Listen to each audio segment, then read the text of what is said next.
ओम शांति। आज 12 दिसंबर 2021 के अव्यक्त बाप दादा के अव्यक्त मधुर महावाक्य सुनेंगे। ये अव्यक्त मधुर महावाक्य अव्यक्त बाप दादा ने 9 दिसंबर 1989 को सुनाए थे, जिसमें विशेष बाबा दो प्रकार के बच्चों को देख रहे हैं। एक है जो सदा योगयुक्त और हर कर्म में युक्ति युक्त होकर चलने वाले, और दूसरे योगी तो है लेकिन सदा योग युक्त और हर कर्म में युक्ति युक्त होकर चलने वाले नहीं। वैसे बाबा कहे ब्राह्मण जीवन है ही योग युक्त युक्ति युक्त जीवन, क्योंकि ब्राह्मण जीवन की अलौकिकता विशेषता यही है कि न्यारा और प्यारा होकर रहना, अर्थात सदा योग युक्त और युक्ति युक्त होकर चलना। लेकिन फिर भी बाबा कहे अंतर क्यों पड़ जाता है? तो कारण बाबा ने बताया कि नॉलेज तो सभी को है, लक्ष्य भी है, परंतु कहीं न कहीं चलते चलते किसी बात के परवश हो जाते हैं, इसलिए रुक जाते हैं और तभी लक्ष्य के हिसाब से उस लक्षण को इमर्ज नहीं कर पाते हैं। बाबा कहे वैसे ब्राह्मणों में लक्ष्य और लक्षण को समान समीप नंबर 1 करने वाली आत्मा है ब्रह्मा बाप। और ब्रह्मा बाप ने कौन सी विधि अपनाई जो सदा योग युक्त और युक्ति युक्त तो रहे? तो ब्रह्मा बाबा ने सदा योग युक्त और हर कर्म में युक्ति युक्त होने की विधि अपनाई कि सारथी और साक्षी होकर के चलना। तो बाबा कहे आप आत्माएं भी जब परमधाम से इस संसार में अवतरित होते हो तो इस देह में न्यारी और प्यारी हो। जब न्यारी और प्यारी हो तो नेचुरल है कि हम भी इस देह के अंदर सारथी है, अर्थात देह अभिमान इमर्ज नहीं हो सकता है। और जहां देह अभिमान नहीं तो सदा योग युक्त है। दूसरा कि जब कर्मेंद्रिय को अधीन करते हैं तो कर्मेंद्रिय को अधीन करके या कर्मेंद्रिय के सारथी बन करके जब आत्मा चलती है तो कर्मेंद्रिय को वश कर देती है, अर्थात कंट्रोलिंग पावर आ जाती है। क्योंकि माया के वार करने की विधि यही है कि कोई न कोई कर्मेंद्रिय को या आत्मा की सूक्ष्म शक्ति मन बुद्धि संस्कार को परवश कर देना, और जहां वशीभूत हुए तो सभी भूतों का आवाहन स्वतः होने लगता है और फिर युद्ध करना पड़ता है। जहां भूतों का आवाहन होता है तो बाबा कहे सारथी के बजाय स्वार्थी बन जाते हैं। इसीलिए आत्मा देह के सारथी है। जब सारथी बनकर चलते हैं तो वशीभूत होने वाली नहीं, लेकिन वश करके चलाने वाली है। साथ ही साथ बाबा कहे कि जब सारथी बनकर के चलते हैं तो आत्म अभिमानी स्थिति स्वतः जागृत हो जाती है। फिर हमें कभी भी अधीनता स्वीकारनी नहीं पड़ती है। जब अधीन हो जाते हैं तो अशुद्ध संस्कार जागृत होते हैं, और जहां अशुद्ध संस्कार जागृत हुए तो मजबूर हो जाते हैं। लेकिन जब सारथी बनकर चलते हैं तो आत्मा के शुद्ध संस्कार जागृत होते तो मजबूर बनने के बजाय मजबूत बन जाते हैं। इसीलिए बाबा कहे फॉलो ब्रह्मा बाप करना है जिस तरह ब्रह्मा बाप ने सारथी बनकर के पाठ बजाया तो स्वतः साक्षी हो गया। हर खेल को देखने, करने या सुनने में साक्षी हो गया। तो माया के लेप छेप में नहीं आए, सहज निर्लेप स्थिति बन गई। तो बाबा कहे आप बच्चों को भी फॉलो ब्रह्मा बाप करना है। तो सुनते हैं बाबा के मधुर महावाक्य। आज के मुरली का विषय है योग युक्त युक्ति युक्त बनने की युक्ति। आज बाप दादा अपने सर्व बच्चों में से विशेष 2 प्रकार के बच्चे देख रहे हैं। कौन से 2 प्रकार के बच्चे बाबा ने देखे? एक है सदा योग युक्त और हर कर्म में युक्ति युक्त। सदा योग युक्त और हर कर्म में युक्ति युक्त। दूसरे योगी है लेकिन सदा योग युक्त नहीं है और सदा हर कर्म में स्वतः युक्ति युक्त नहीं है। मनसा व बोल कर्म तीनों में से कभी किस में युक्ति युक्त नहीं है। बैलेंस नहीं रहता है तो युक्ति युक्त भी नहीं रहते। तो बाबा कहे कभी मनसा में, कभी वाचा में, कभी कर्म में, कहां न कहां कोई ना कोई एक जगह पर युक्ति युक्त नहीं रह सकते। वैसे ब्राह्मण जीवन अर्थात स्वतः योग युक्त और सदा युक्ति युक्त। बाबा कहे ब्राह्मण जीवन लेते ही सदा योग युक्त, स्वतः योग युक्त और युक्ति युक्त नेचुरल रूप में आ जाना चाहिए। ब्राह्मण जीवन की अलौकिकता व विशेषता व न्यारा और प्यारापन यही है योग युक्त और युक्ति युक्त। जब भी कोई आत्मा ब्राह्मण आत्माओं को देखते हैं तो क्या कहते हैं? आप अलग लग रहे हो, दुनिया के लोगों की तरह नहीं है, न्यारे हो और इसीलिए प्यारे हो। तो इसीलिए बाबा कहे ब्राह्मण जीवन की अलौकिकता, विशेषता व न्यारा और प्यारापन यही है योग युक्त और युक्ति युक्त। लेकिन कई बच्चे इस विशेषता में सहज और नेचुरल चल रहे हैं और कोई अटेंशन भी रखते हैं, फिर भी सदा दोनों बातों का अनुभव नहीं कर सकते। इसका कारण क्या? बाबा कहे ये अंतर क्यों? अटेंशन भी रखते हैं लेकिन फिर भी सदा दोनों बातों का अनुभव नहीं है, योग युक्त युक्ति युक्त का। तो उसका कारण बाबा बताते हैं नॉलेज तो सभी को है और लक्ष्य भी सभी का एक ही है। नॉलेज भी है, लक्ष्य भी है, फिर भी कोई लक्ष्य के आधार से इन दोनों लक्ष्य अर्थात योग युक्त और युक्ति युक्त स्थिति की अनुभूति के समीप है और कोई कभी फास्ट पुरुषार्थ से समीप आते हैं लेकिन कभी समीप और कभी चलते चलते कोई न कोई कारणवश रुक जाते हैं, कोई न कोई कारणवश रुक जाते हैं।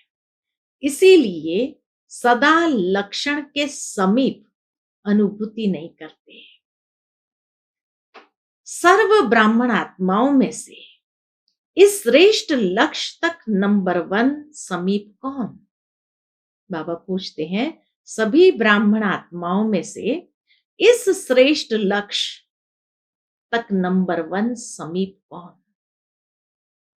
जहां योग युक्त और युक्ति युक्त सदा रहे तो उस लक्ष्य तक नंबर 1 समीप कौन? ब्रह्मा बाप। क्या विधि अपनाई? ब्रह्मा बाबा ने कौन सी विधि अपनाई जो इस सिद्धि को प्राप्त किया? सदा योगयुक्त रहने की सरल विधि है।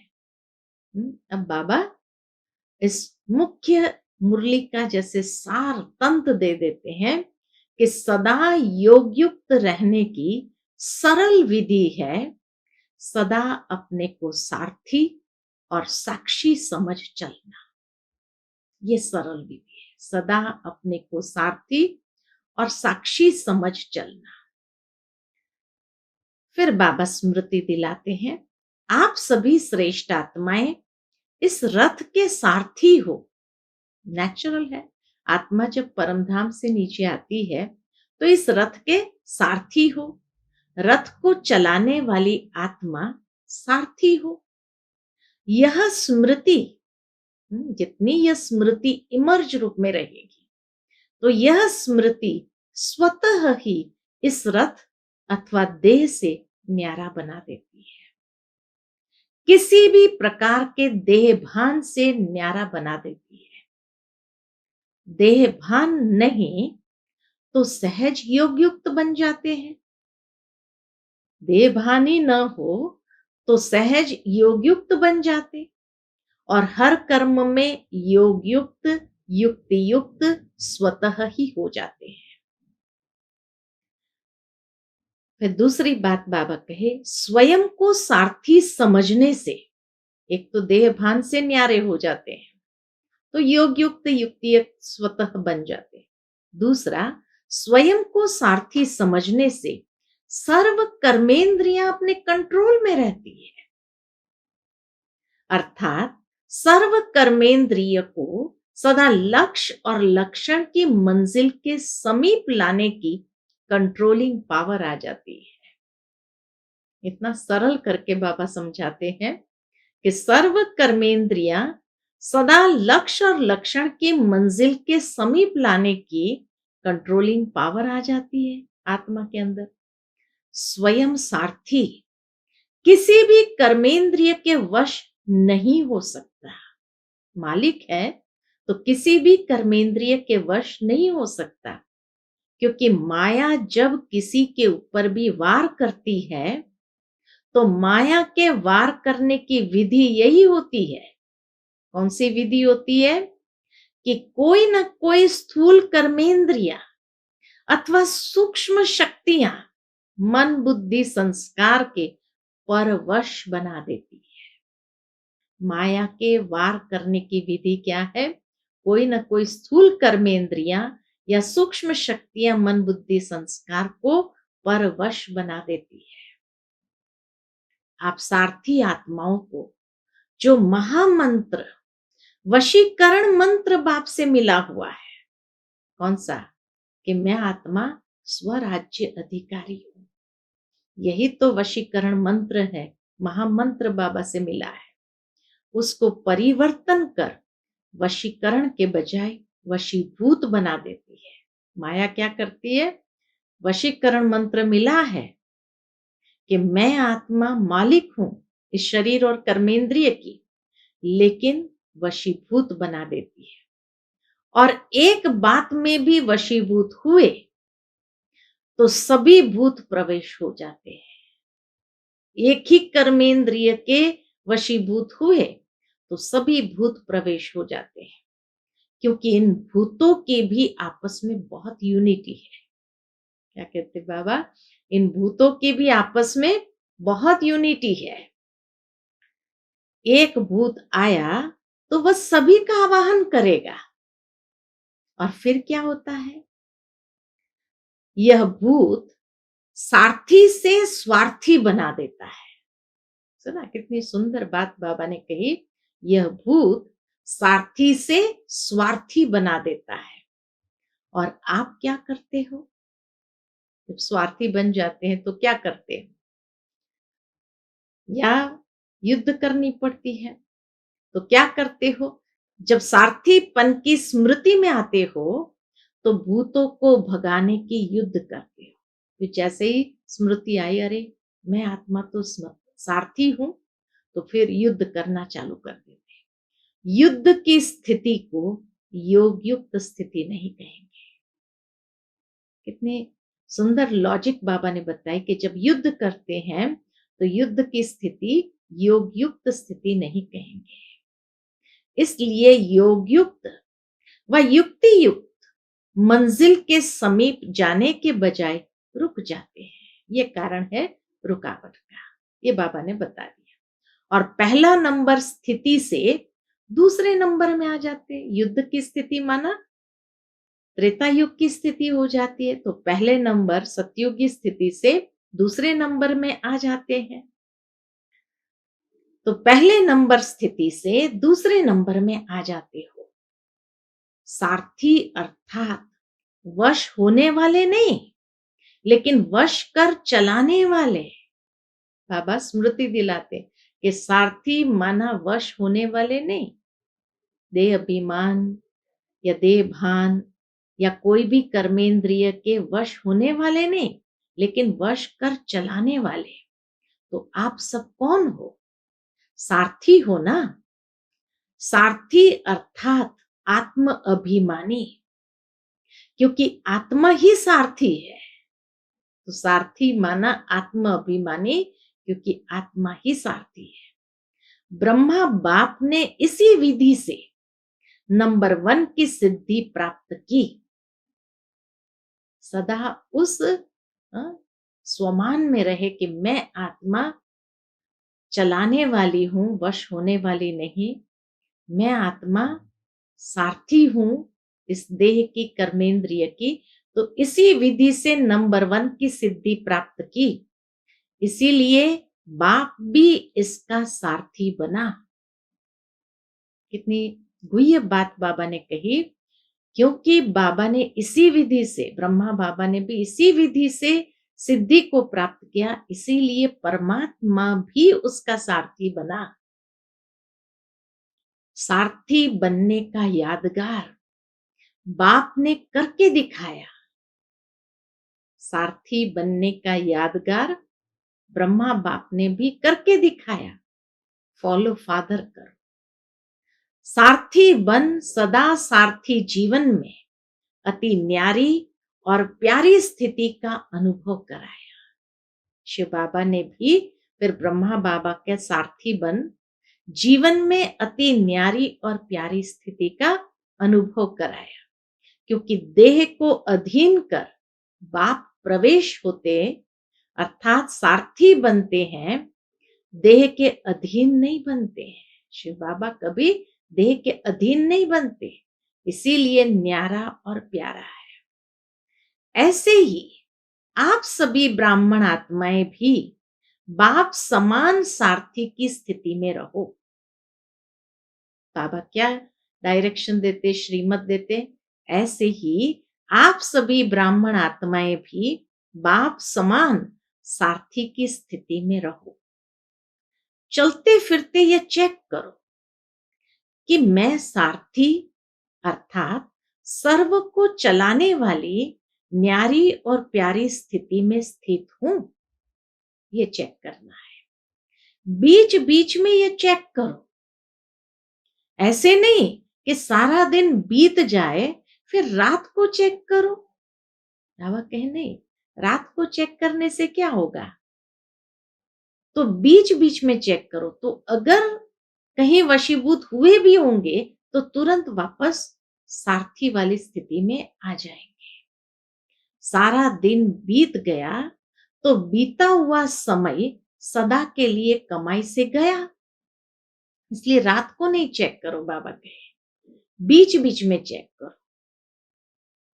ऐसे नहीं कि सारा दिन बीत जाए फिर रात को चेक करो।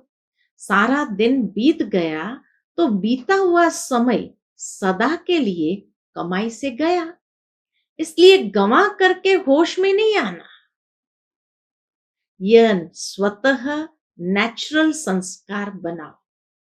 कौन सा? चेकिंग का, कि बीच बीच में चेकिंग का नेचुरल संस्कार बना दो। जैसे किसी के कोई पुराने संस्कार इस ब्राह्मण जीवन में अभी भी आगे बढ़ने में विघ्न रूप बन जाते हैं, तो कहते हो ना कि न चाहते भी संस्कारों के वश हो जाते हैं।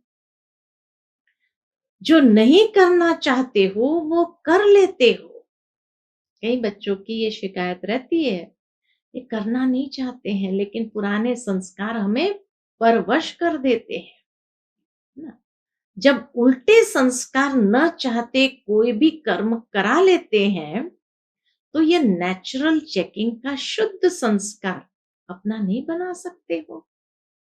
बिना मेहनत के चेकिंग के शुद्ध संस्कार स्वतः ही कार्य कराते रहेंगे। इसलिए बीच बीच में चेकिंग की आदत होगी तो क्या होगा, बिना मेहनत के चेकिंग के शुद्ध संस्कार स्वतः ही कार्य कराते रहेंगे। ये नहीं कहेंगे कि भूल जाते हैं या बहुत बिजी रहते हैं। बाबा कहे ये फिर कहना नहीं पड़ेगा। अशुद्ध अथवा व्यर्थ संस्कार है, अशुद्ध अथवा व्यर्थ संस्कार है। कई बच्चों में अशुद्ध संस्कार नहीं तो व्यर्थ संस्कार भी है। ये अशुद्ध व्यर्थ संस्कार भुलाते भी नहीं भूल सकते। ये अशुद्ध व्यर्थ संस्कार भुलाते भी नहीं भूल सकते हो और यही कहते हो कि मेरा भाव नहीं था लेकिन मेरा ये पुराना स्वभाव है, वह संस्कार है जो बार बार इमर्ज हो जाता है। तो अशुद्ध नहीं भूलता, फिर शुद्ध संस्कार कैसे भूल जाता है? पूछते हैं, बाबा को भी वंडर लगता है कि जब अशुद्ध नहीं भूलता फिर शुद्ध संस्कार कैसे भूल जाता है चेकिंग करने के।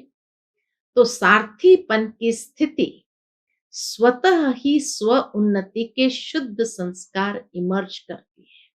सारथीपन की स्थिति स्वतः ही स्व उन्नति के शुद्ध संस्कार इमर्ज करती है और नेचुरल समय प्रमाण सहज चेकिंग होती रहती है। और नेचुरल समय प्रमाण सहज चेकिंग होती रहेगी। अशुद्ध आदत, बहुत गहरी बात बाबा ने कही है यहाँ। अशुद्ध आदत से मजबूर हो जाते हो और इस आदत से मजबूत हो जाएंगे। अशुद्ध संस्कार हमें मजबूर करेगा और ये शुद्ध संस्कार हमें मजबूत करेगा। बीच बीच में जो चेकिंग करने के शुद्ध संस्कार इमर्ज करते रहेंगे तो ये हमें मजबूत करेगा। इसलिए बाबा कहे अशुद्ध आदत से मजबूर हो जाते हो और इस आदत से मजबूत हो जाएंगे।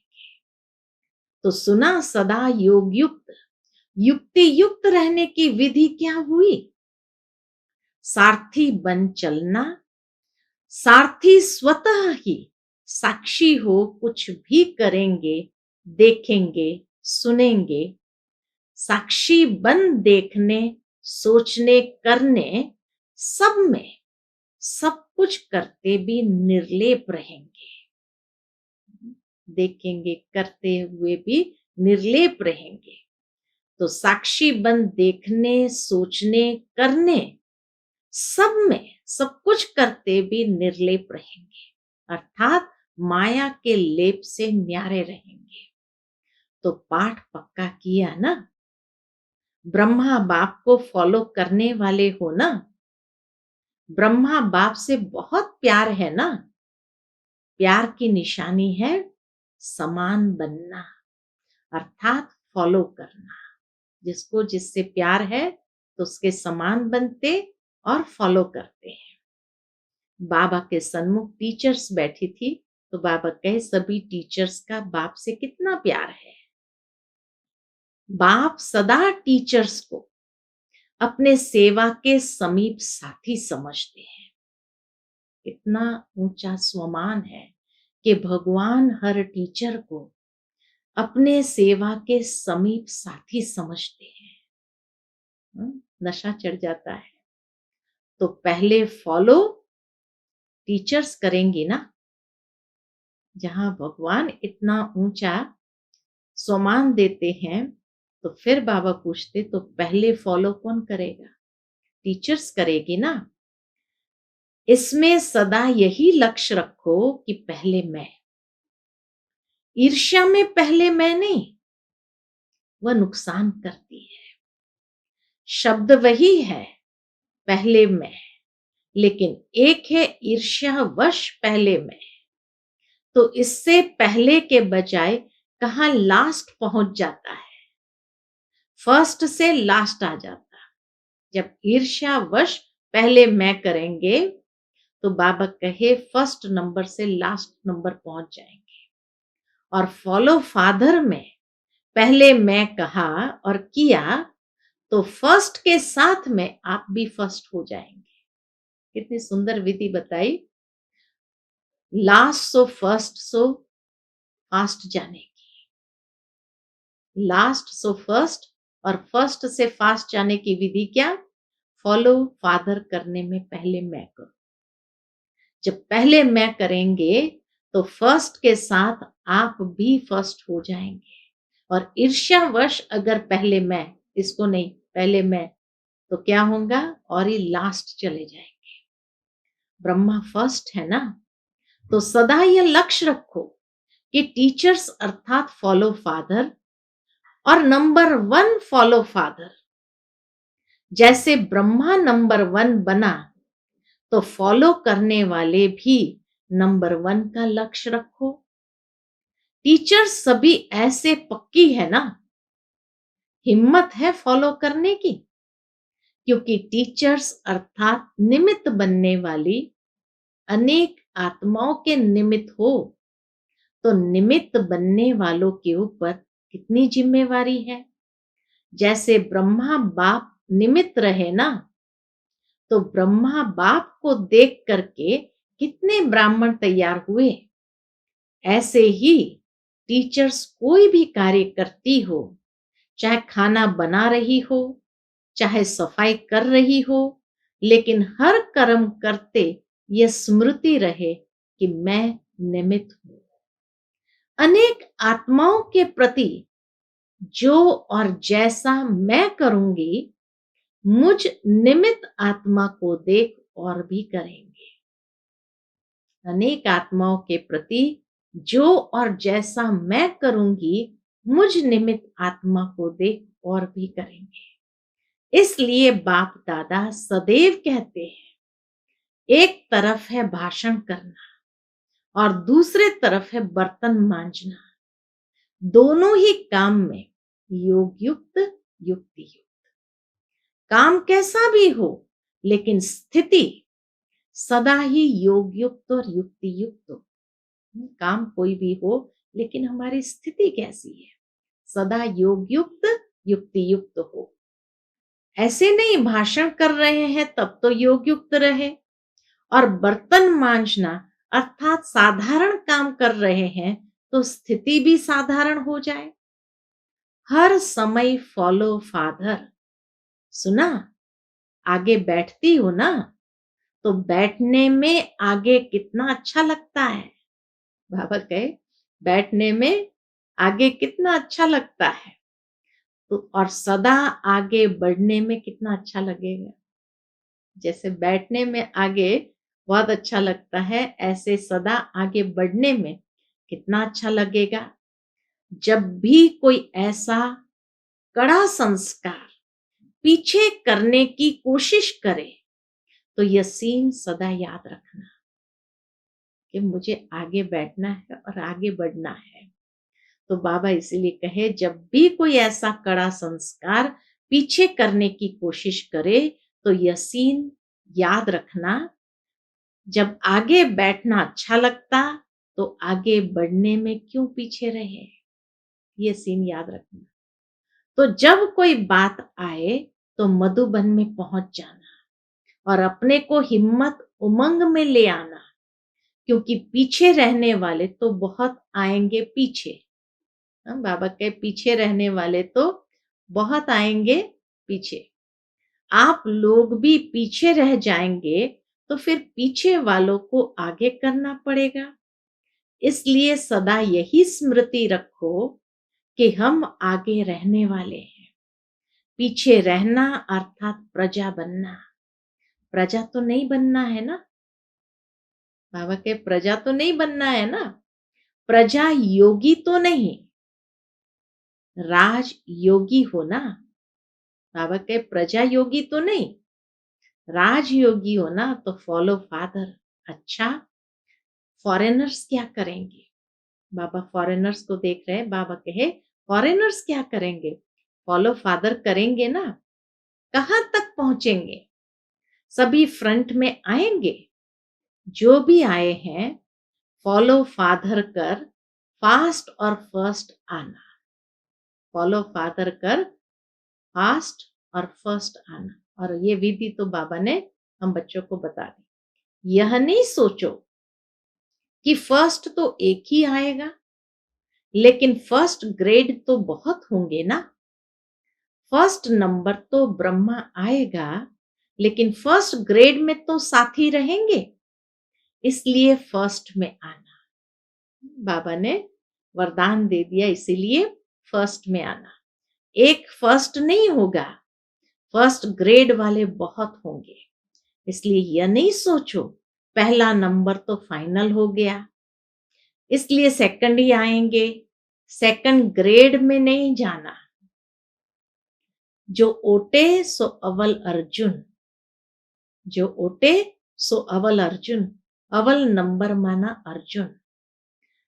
सबको फर्स्ट में आने का चांस है, फर्स्ट ग्रेड में आने का चांस है। सब आ सकते हैं। फर्स्ट ग्रेड बेहद है, कम नहीं है। तो सभी फर्स्ट में आएंगे ना, पक्का है। अच्छा, सदा ब्रह्मा बाप को फॉलो करने वाले, सदा स्वतः योग युक्त युक्ति युक्त रहने वाले, सदा सारथी बन कर्मेंद्रिय को श्रेष्ठ मार्ग पर चलाने वाले, सदा मंजिल के समीप रहने वाले, ऐसे सर्वश्रेष्ठ आत्माओं को बाप दादा का याद प्यार और नमस्ते। हम सब रूहानी बच्चों की रूहानी माता पिता बाप दादा को याद प्यार, गुड मॉर्निंग और नमस्ते। नमस्ते, शुक्रिया बाबा, शुक्रिया। फिर अव्यक्त बाप दादा के जोन वाइज उच्चारे हुए मधुर महावाक्य। पहला number Indore zone. Indore zone के सामने बाबा ने मधुर महावाक्य उच्चारण किए। बाप दादा की श्रेष्ठ मत ने श्रेष्ठ गति को प्राप्त करा लिया। ऐसा अनुभव करते हो ना? बाबा की श्रेष्ठ मत से श्रेष्ठ गति को प्राप्त करा लिया, ऐसे अनुभव करते हो ना? जैसी मति वैसी गति होती है। तो बाप की श्रेष्ठ मत है तो गति भी श्रेष्ठ होगी ना। कहते हैं कि जैसे अंत मते वैसी गति। कहावत है, जैसी अंत मते वैसी गते। यह क्यों गाया हुआ है, अंत मते सुगते? क्योंकि बाप चक्र के अंत में ही आकर श्रेष्ठ मत देता है।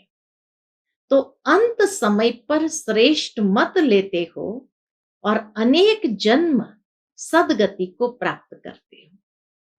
इसलिए अंत मते सुगते। इस समय बेहद की अंत मते सुगते श्रेष्ठ हो जाती है। तो इस समय का ही यादगार भक्ति में चला आता है। एक जन्म की श्रेष्ठ मत से कितने जन्म तक श्रेष्ठ गति प्राप्त करते हो? सब यादगार इस संगम युग के ही है। बाबा कहे सब यादगार इस संगम युग के ही है। यादगार क्यों बने? क्योंकि इस समय याद में रहकर कर्म करते। जो आत्मा बाबा की याद में रहकर कर्म करते, उसके हर कर्म यादगार बन जाते हैं। हर कर्म का यादगार बन गया। आप अमृत वेले विधि पूर्वक उठते हो। अब बाबा बताते हैं कैसे कैसे हर कर्म का यादगार बना। तो बाबा कहे आप अमृत वेले विधि पूर्वक उठते हो, तो देखो आपके यादगार चित्रों में भी विधि पूर्वक उठाते हैं। कितना प्यार से उठाते हैं। है जड़ चित्र, लेकिन कितने दिल से स्नेह से उठाते हैं। उठाते भी है तो खिलाते सुलाते भी है। क्योंकि आप इस समय सब याद के विधि पूर्वक करते हो। क्योंकि बाबा कहे आप इस समय सब याद के विधि पूर्वक करते हो। खाना भी विधि पूर्वक खाते हो। यहाँ एक बहुत सुंदर गहरी बात बाबा ने बताई है। खाना भी विधि पूर्वक खाते हो, भोग लगाकर खाते हो ना, या जैसे हैं वैसे ही खा लेते हो? ऐसे तो नहीं किसी को खाना देना है इसीलिए जल्दी जल्दी में भोग नहीं लगाया। कई बार सोचते हैं ना, भाई टिफिन जल्दी भर करके भेजना है इसलिए भोग नहीं लगाया। अगर किसी को देना भी है, कोई मजबूरी है, तो भी पहले अलग हिस्सा जरूर निकाल। श्रीमत क्या मिली? अगर मानो टिफिन भरना है और भेजना है तो पहले बाबा का भोग निकाल लो, अलग हिस्सा करके निकाल लो। ऐसे नहीं किसी को खिलाकर पीछे भोग लगाओ, नहीं, निकाल लो, टिफिन बंद करके दे दिया, फिर पहले भोग लगा दो, ताकि वहां वो टिफिन खोले उसके पहले क्या होगा, उसको भोग लगा हुआ ही मिलेगा। तो ऐसे नहीं किसी को खिलाकर पीछे भोग लगाओ। विधि पूर्वक खाने से सिद्धि प्राप्त होती है, खुशी होती है, निरंतर याद सहज रहती है। हाँ, विधि पूर्वक कोई भी कार्य करते हैं तो बाबा कहे उसमें सिद्धि प्राप्त होती है, खुशी होती है और निरंतर याद सहज रहती है। 3 प्राप्तियां हो जाती है। तो अमृत वेले से लेकर रात तक जो भी कर्म करो, याद के विधि पूर्वक करो, तब हर कर्म की सिद्धि मिलेगी, खुशी मिलेगी और क्या होगा, निरंतर याद सहज हो जाएगी। तो याद के विधि पूर्वक करो हर कर्म, तब हर कर्म की सिद्धि मिलेगी। सिद्धि अर्थात प्रत्यक्ष फल प्राप्त होता रहेगा, प्रत्यक्ष फल प्राप्त होता रहेगा। सबसे बड़े से बड़ी सिद्धि है प्रत्यक्ष फल के रूप में अतीन्द्रिय सुख की अनुभूति होना। सदा सुख की लहरों में, खुशी की लहरों में लहराते रहेंगे। प्रत्यक्ष फल क्या मिलेगा? अतीन्द्रिय सुख की अनुभूति होगी, सुख के लहरों में सदा लहराएंगे, खुशी के लहरों में लहराते रहेंगे। पहले प्रत्यक्ष फल मिलता है, फिर भविष्य फल मिलता है। इस समय का प्रत्यक्ष फल अनेक भविष्य जन्मों के फल से श्रेष्ठ है। इस समय का प्रत्यक्ष फल अनेक भविष्य जन्मों के फल से श्रेष्ठ है। अगर अभी प्रत्यक्ष फल नहीं खाया तो सारे कल्प में कभी भी प्रत्यक्ष फल नहीं मिलेगा। अभी अभी किया, अभी अभी मिला, इसको कहते हैं प्रत्यक्ष फल। अभी अभी किया, अभी अभी मिला, इसको कहते हैं प्रत्यक्ष फल। सतयुग में भी जो फल मिलेगा वह इस जन्म का मिलेगा, दूसरे जन्म का नहीं। लेकिन यहां जो मिलता है वह प्रत्यक्ष फल अर्थात अभी अभी का फल है। तो प्रत्यक्ष फल से वंचित नहीं रहना, सदा फल खाते रहना। यह प्रत्यक्ष फल अच्छा लगता है ना, ऐसा भाग्य कभी सोचा था? भगवान द्वारा फल मिलेगा, यह तो स्वप्न में भी नहीं था। भगवान द्वारा हमें फल मिलेगा, ये तो स्वप्न में भी नहीं था। तो जो बात ख्याल ख्वाब में नहीं हो और वह हो जाए तो कितनी खुशी होती है। जो बात ख्याल ख्वाब में नहीं हो और वो हो जाए तो कितनी खुशी होती है। आजकल की अल्पकाल की लॉटरी आती है तो भी कितनी खुशी होती है। और यह प्रत्यक्ष फल सो भविष्य फल हो जाता है तो नशा रहता है ना, कभी कम कभी ज्यादा तो नहीं, सदा एक रस स्थिति में उड़ते चलो। सेकंड में उड़ना सीख गए हो ना, या ज्यादा समय लगता है? संकल्प किया और पहुंचे। इतनी फास्ट गति है। अच्छा, इंदौर जोन वाले सभी संतुष्ट हो ना? माताएं सदा संतुष्ट हो? कभी परिवार में भी लौकिक द्वारा असंतुष्ट तो नहीं होती? कभी तंग होती हो? पूछते बाबा। असंतुष्ट तो नहीं होती हो, और कभी तंग होती हो? कभी चंचल बच्चों से तंग होती हो? तंग कभी नहीं होना। बाबा कहे, तंग कभी नहीं होना। जितना आप तंग होंगे उतना वह ज्यादा तंग करेंगे। इसलिए ट्रस्टी बनकर, सेवाधारी बनकर सेवा करो। मेरापन आता है तो तंग होते हो। मेरा बच्चा और ऐसे करता है, तो जहां मेरापन होता है वहां तंग होते हैं, और जहां तेरा तेरा आया तो तैरने लगते हैं। तो तैरने वाले हो, सदा तेरा माना स्वमान में रहना। सदा तेरा माना स्वमान में रहना। मेरा मेरा कहना माना अभिमान आना। तेरा तेरा मानना माना स्वमान में रहना।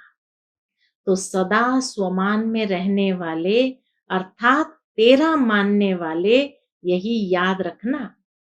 अच्छा, डबल फॉरेनर्स को देखकर फिर से बाबा कहे, डबल फॉरेनर्स भी सिकिलदे हैं, थोड़े हैं, कितनी खुशी रहती है, उसका वर्णन कर सकते हो? बेहद का बाप है तो प्राप्ति भी बेहद की है, इसलिए हद की गिनती कर नहीं सकते। बाप दादा तो डबल विदेशी बच्चों को तीव्र पुरुषार्थी की रफ्तार से देख खुश होते हैं। बाबा डबल विदेशी बच्चों को तीव्र पुरुषार्थी की रफ्तार से देख खुश होते हैं। भारतवासी तो भारत की बातों को जानते हैं, आध्यात्मिकता को समझते हैं, लेकिन यह लोग न जानते भी इतने समीप तीव्र पुरुषार्थी बने तो कमाल की है ना। तो बाबा कहे, तो कमाल की ना, तो डबल लक्की हो गए। और भारतवासी को क्या नशा है कि हम ही हर कल्प में अविनाशी भारतवासी बनेंगे। यह नशा है ना। अविनाशी खंड भारत है। हरेक का अपना अपना नशा है। सभी को भारत में ही आना पड़ेगा ना, और आप बैठे ही भारत में हो। अच्छा, ओम शांति। आज का बाप दादा का मधुर वरदान है, अपने मस्तक द्वारा तीसरे नेत्र का साक्षात्कार कराने वाले सच्चे योगी भव। अपने मस्तक द्वारा तीसरे नेत्र का साक्षात्कार कराने वाले सच्चे योगी भव। यादगार में भी, यादगार में क्या दिखाते हैं? बाबा कहे, यादगार में योगी के मस्तक पर तीसरा नेत्र दिखाते हैं। आप सच्चे योगी बच्चे भी अपने मस्तक द्वारा तीसरे नेत्र का साक्षात्कार कराने के लिए सदा बुद्धि द्वारा एक बाप के संग में रहो। एक बाप, दूसरे हम, तीसरा न कोई। जब ऐसी स्थिति होगी तब तीसरे नेत्र का साक्षात्कार होगा। अगर बुद्धि में कोई तीसरा आ गया तो फिर तीसरा नेत्र बंद हो जाएगा। इसलिए सदैव तीसरा नेत्र खुला रहे। अगर बुद्धि में कोई तीसरा आ गया तो तीसरा नेत्र बंद हो जाएगा। इसलिए सदैव तीसरा नेत्र खुला रहे। इसके लिए याद रखना, तीसरा न कोई।